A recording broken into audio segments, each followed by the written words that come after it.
Саламатсыздар, урматтуу теле көрүүчүлөр, күндүн өзөктүү окуялары менен таанышып алыңыздар. Эфирде кабарлар маалымат программасы. Аны менен мен Элимурат Беков тааныштырам. Алгач бүгүнкү чыгарылыштан кыскача түрмөк.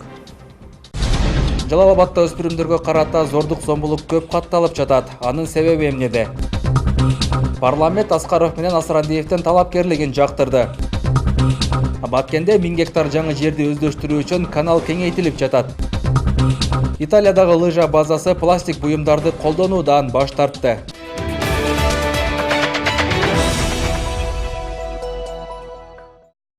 Жалал Абадта өспүрүмдөргө карата зордук зомбулук жасалган учурлар көп катталууда. Алардын айрымдары жеткинчектердин өлүмү менен аяктап жатат. Тагыраагы 27 январда Сузакта туугандарынын кароосундагы 2,5 жаштагы бала уртокмоктон каза болду. Бул боюнча милиция териштирүү иштерин жүргүзүүдө. Ал ортодо маркумдун Орусияда иштеп жүргөн атасы келип, арыз жазуудан баш тартты. Бирок тийиштүү кызматтар наристенин чарчап калуусуна күнөөлүүлөрдү аныктап, жазага тартууга аракеттенүүдө. Теманы Жалал Абадтан кабарчыбыз Кабылбек Көчкөнбай уулу улантат. Чарчап калган наристенин апасы каза болуп, атасы Орусияда эмгектенип жүргөндүктөн ал эжеси менен бирге чоң апасынын камкордугунда болгон.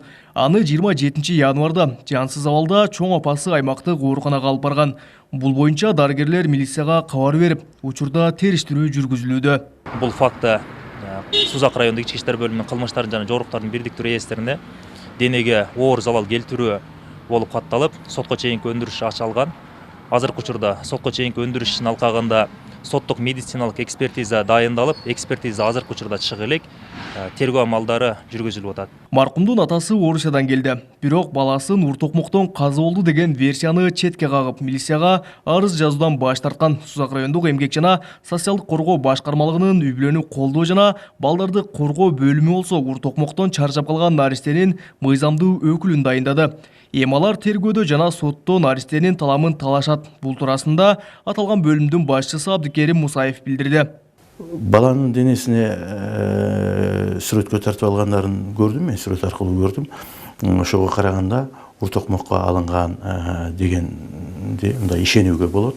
Өлөр бала өлдү деп тосмо арыз жазып бербеш үчүн биздин кызматкерди Казыгулова Аракыя деген кызматкерибизди баланын жана өлгөн баланын мыйзамдуу өкүлү катары дайындоо боюнча Сузак райондук ички иштер бөлүмүнөн тергөө бөлүмүнөн тергөөчүнүн аныктамасы чыкты. Мына ошо аныктаманын негизинде ал бүгүнкү күндө баланын мыйзамдуу өкүлү. Дал ушундай эле окуя Сузак районунда өткөн жылы да орун алган. Анда 2 жаштагы кызды өгөй тайнеси токмоктоп, наристе чарчап калган болчу. Акыйкатчынын Жалал Абад облусундагы өкүлчүлүгүнүн кызматкери Кошмот Мурзаевдин айтымында учурда ишти Сузак райондук соту карап жатат. Былтыркы жана Айша деген кыз менен жаңы болгон факты боюнча биздин көзөмөлдө бул уже сотко жетти. Мына азыркы Айшанын маселеси соттун кароосунда, Сузак райондук сотунда. Ал негизинен соттун төрайымы өзү карап атат. Азыр ушул күбөлөрдү угуп аткан учурда былтыр жылдын аягында 6 декабрда түшкөн материалы Сузак райондук соттун азыр ушул процесстер жүрүп атат. Дагы бир коомчулуктун нараачылыгын жараткан жагымсыз окуя Нокен районунда орун алды. Тагыраагы 28 январда 10 жаштагы кыз мектептен үйүнө бара жатканда зордуктоого кабылган. Бул факты Нокен райондук ички иштер бөлүмү тарабынан кылмыштардын жана жоруктардын бирдиктүү реестерине зордуктоо беренеси менен катталып, шектүү жаран кармалды. Жалал Абад облустук ички иштер башкармалыгынын басма сөз кызматы берген маалыматка таянсак, жыл башынан бери өспүрүмдөргө карата зордук зомбулук жасалган 9 учур катталган. Талдоочулар жашы жетилектерге карата зомбулуктун күчөшүн өлкөдөн сыртка агылган миграция менен байланыштырып келишет. Кабылбек Көчкөнбай уулу, Тынчбек Тоолдаев, Жалал Абад облусу. 2019 жылдын аягында эл аралык террористтик уюмдун катарына Сирия аркылуу өтүүнү пландаштырып, Кыргызстандын аймагынан чыгып кетип, кайрадан эл аралык террористтик уюмдун тапшырмасы менен Кыргызстанга келип, алардын пайдасына пропагандалык ишти уюштурган 1996 жылы туулган жаран кармалды.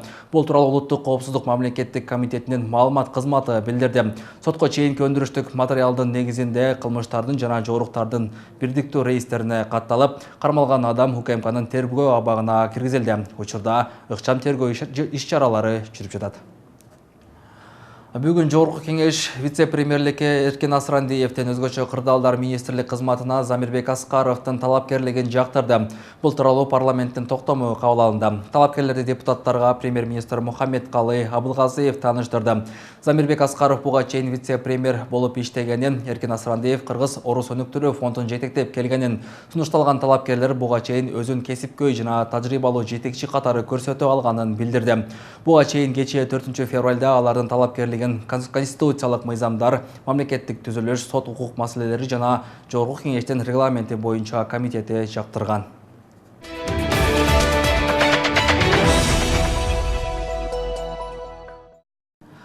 Кыргызстандык медиктер орусчалык кесиптештеринен коронавирусту бир нече сааттын ичинде аныктай ала турган атайын реагенттерди алды. Бул тууралуу Саламаттык сактоо министри Космосбек Чолпонбаев коронавирустун өлкөгө киришинин алдын алуу жана өлкө аймагында жайылышына жол бербөө боюнча республикалык штабтын кезектеги отурумунда билдирди. Бүгүнкү күндө Кыргызстанда коронавирусту жуктуруу фактысы ырасталган жок. Кыргызстандагы эпидемиологиялык кырдаал туруктуу. Уханьдан келген жарандар атайын текшерүүдөн өтүп жатышат. Орусия 1-2 февраль күндөрү Арменияга, Казакстанга, Белоруссияга жана Өзбекстанга жаңы 2019 НКОВ инфекциясын аныктоо үчүн Орусияда өндүрүлгөн тест системаларын берген болчу. Ошто Туркиядан келген дарыгерлердин жардамы менен залалдуу шишик оорусу менен жабыркагандарга акысыз операция жасоо башталды. Чет элдик дарыгерлердин коштоосунда өтүп жаткан бул иш-аракет 10 күнгө созулуп, бул аралыкта каттоодо турган бардык бейтаптар кароодон өтүп жардам ала алышат. 4 февраль бүткүл дүйнөлүк рак ооруларына каршы күрөшүү күнүнө карата облустар аралык онкологиялык оорулар бейтапканасы жылда илдетке кабылгандарга акысыз текшерүүлөрдү жүргүзөт. Акыркы жылдары көкүрөк жана жатын рак оорулары күч алгандыктан бул ирет Туркиядан келген дарыгерлердин жардамы менен бекер операция жасоо башталды. Булар келгенде бекер жасап берет операцияларды. Ошондуктан бүгүн көп ооруларды даярдадык. Аябай мындай керектүү кыйын операцияларды даярдап атабыз. Жакшы ойлорубуз бар. Булар менен бирге көп чоң операцияларды жасап, көп жакшы жыйынтыкка келебиз деген ой бар. Хирургияда болсо бизде мына түштүк региону боюнча эң чоң операциялардын баары бизде жасалат. Туркиядан келген дарыгерлер алгач бардык кайрылган оорулууларды тактоодон өткөрүп, андан соң операция жасоо боюнча сунуш киргизет. 10 күн аралыгында түштүк аймагындагы илдети оор делип, каттоого алынган бейтаптардын баары чакырылган. Yeryüzü doktorları olarak biz sağlık alanında proje yürütmekteyiz. Bugün Kırgızistan'da bulunmamızın sebebi Biz 9 kişiden turgan delegatsiya Oş шаарына келдик. Биздин курамда хирург, баш моюн, кулак, мурун, тамак шиштери боюнча профессор, баш моюндар онкологиясын операция кылган профессорлор, ашказан, ичеги жана башка рак ооруларын дарылоо боюнча бардык адистер келди. Ар бир бейтапка жардам берсек биз кубанабыз. Baş boyun tümörleri, kulak ameliyatları, larynx gırtlak kanseri gibi ameliyatları yapmak üzere burada da bulunmaktayız. Түштүк аймагы боюнча облустар аралык онкологиялык ооруканасы 100 орунга ылайыкташкан. Буга чейин көпчүлүк кайрылгандар ашказан рагына чалдыкса, учурда көкүрөк рагы басымдуу болууда. Мындай шартта кайрылган бейтаптарга жардам көрсөтүү үчүн керектүү медициналык шаймандар менен толукталган. Бизде бул түштүк регион боюнча Ош областтар аралык онкология борбору болуп эсептелет. Ошондуктан биз түштүк регион элин бардыгын тейлейбиз ушул шик оору боюнча. Бизде азыр жабдыктардын бардыгы айткандан алысмын. Бизде азыр эң негизгиси УЗИ аппаратыбыз бар. Жана рентген аппарат, көкүрөк безин изилдөөчү маммография аппараты бар. Азыр ашказандын эндоскопический текшерүү, ички органдарды текшере турган аппараттар бар. Биз ушул 3 регион боюнча Жалал Абад, Баткен, Ош областынын оорулардын бардыгын чакырдык. Бизде учетто тургандарды жана биринчи жолу келип текшерилген ооруларды бардыгын чакырдык. Азыр ушу көзөмөлдөн өткөрүп туруп, ушул кайсынысы операцияга жол менен дарылана турган ооруларды ушул 5 күндүн ичинде операция жасалат. Рак илдетинен арылуу үчүн негизинен дары-дармек жана хирургиялык жолу колдонулуп келет. Эскерте кетсек, бул күн эл аралык ракка каршы күрөшүү биримдиги тарабынан 2005 жылдан тартып белгиленип келет. Бүгүнкү күндө өлкө боюнча 25 миңден ашуун адам залалдуу шишик оорусу менен каттоодо турат. Мимоза Жаныбек кызы, Кымбатбек Абдисамат уулу, Ынтымак. Бүгүнкү күндө Кыргызстандын аймагында 2118 мамлекеттик жана муниципалдык мектептин 99% интернетке туташтырылган. Бул тууралуу 5 февралда өкмөттүн басма сөз кызматы кабарлады. 2018 жылы бұл көрсөткүч 67% болгон. 91 мектепке инновациялык деген макам берилген. Алардын 30 лабораториялык, мультимедиялык, кеңселик жана окуу жабдуулары атайын эмерек менен жабдылган. 61 заманбап электрондук мектепке айланса, кошумча 540 мектеп интернетти колдонуу үчүн ноутбук, роутер жана проекторлор менен жабдылган. Өкмөт кийинки жылдары 7-9 класстын, андан кийин 10-11 класстын окуучуларын жаңы стандарттар боюнча окутууну пландоодо. Мектепке интернет жеткени менен аны максатка жараша колдонуу үчүн IT адистер жоктугу, байланыш көбүнчө директордун жана катчынын иш бөлмөсүндө гана болорун катардагы ата-энелер менен окуучулар айтып келишет.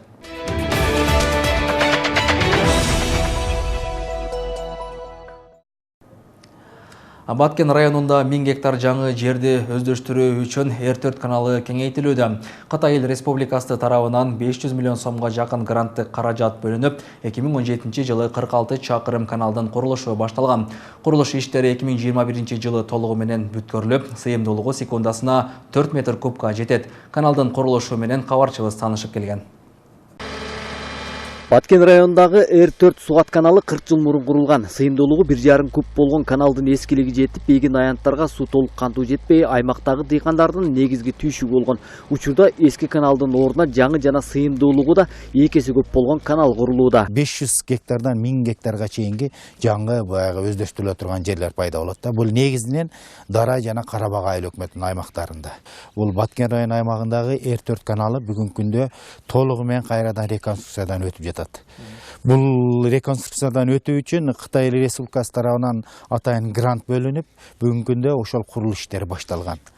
Эр-4 каналы Баткен район суу чарба башкармалыгынын балансасында чарбалар аралык болуп туруп 16 километр. Анан бүгүнкү күндө реконструкция боло турган ички чарбалык канал бул 29 километр түзөт. Канал Кытай Эл Республикасынан кайтарымсыз грант түрүндө берилип жаткан 500 миллион сомго курулууда. Курулушта 100гө жакын жергиликтүү тургундар иштеп, жумуш менен камсыз болгон. Жакшы болуп атат иш. Ушул каналды бүтүрөлү деп аракет кылып атабыз. Элге жакшы болуп атат. Каналыбыз жаңырып жакшы болду. Мурда эски каналда суулар сиңип бар жерде суу азыда эми суу көбөйөр. Жалпы узундугу 46 чакырым болгон Эр-4 каналында учурда 3 жерде курулуш иштери жүрүүдө. Анын сапатын атайын адистер текшерип турушат. Бүгүнкү күнгө чейин 200 миллион сомдук каражат бөлүнүп, магистралдык канал жана аны менен кошо ички чарбалык каналдар да курулууда. Технологиялар бар азыр Баткенде күн сайын келип карап, полный смета боюнча, проект боюнча курулуп атабы көзөмөлдөп карап турат. Азыр кыш мезгили болгондуктан цементке кошула турган кошумчалар антимороз деп коет. Ошолор кошулуп атабы, үстү жабылып, эме болуп атабы, полный арматуранын качествосын заңдап калган эмеспи. Анан фиксатор деп коет, кубиктер астыдагы. Ошолор 10 сантиметр өйдөдө турабы, ошолор полностью карап, келип замечание кылып, айтып кылып турат, карап. Эр-4 каналы 2021 жылы пайдаланууга берилет. Суу чарба адистердин айтымында каналдын сыйымдуулугу көбөйсө, буга чейинки суу тартыштыгы жоюлуп, кошумча 1,5 гектар жер өздөштүрүлөт.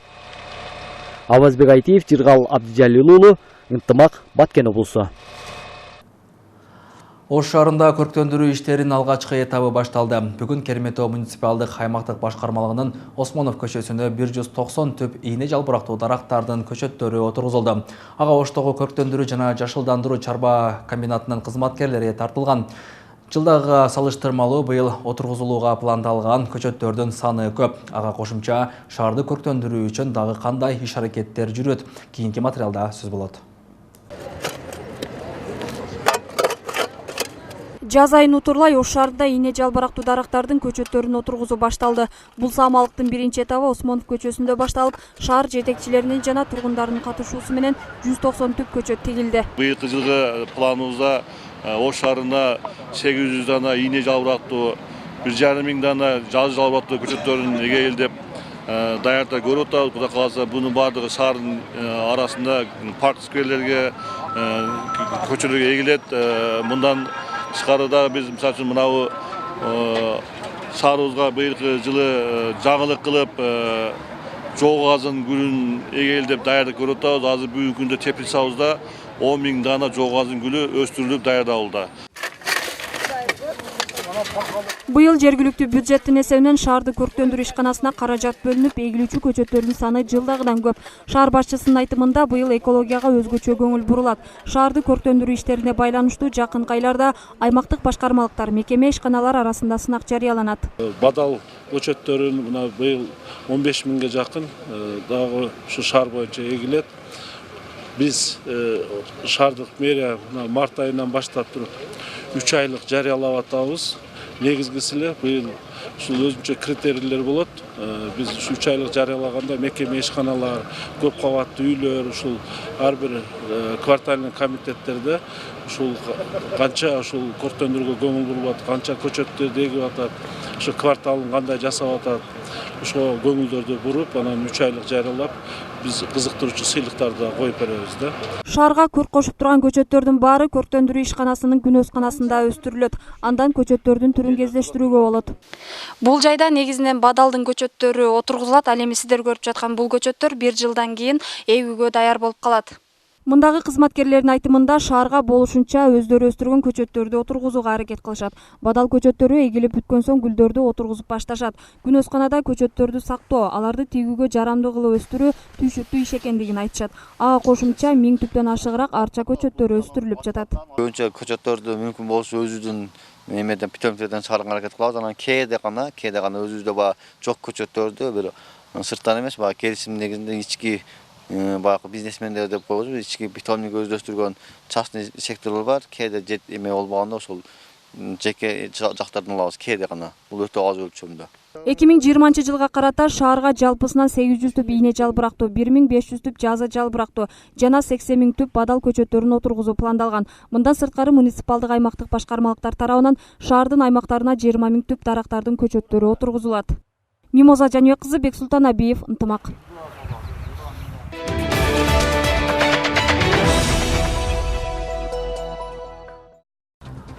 Мына ушундай жаңылыктар бүгүнкү чыгарылышыбызды жыйынтыктайт. Берүүбүздүн соңунда эсиңиздерге сала кетсек, ушул жана башка жаңылыктарды Ынтымактын социалдык баракчаларынан жана ошондой эле Ынтымак чекит KG сайтынан таап таанышсаңыздар болот. Кечиңиздер көңүлдүү улансын, саламатта калыңыздар.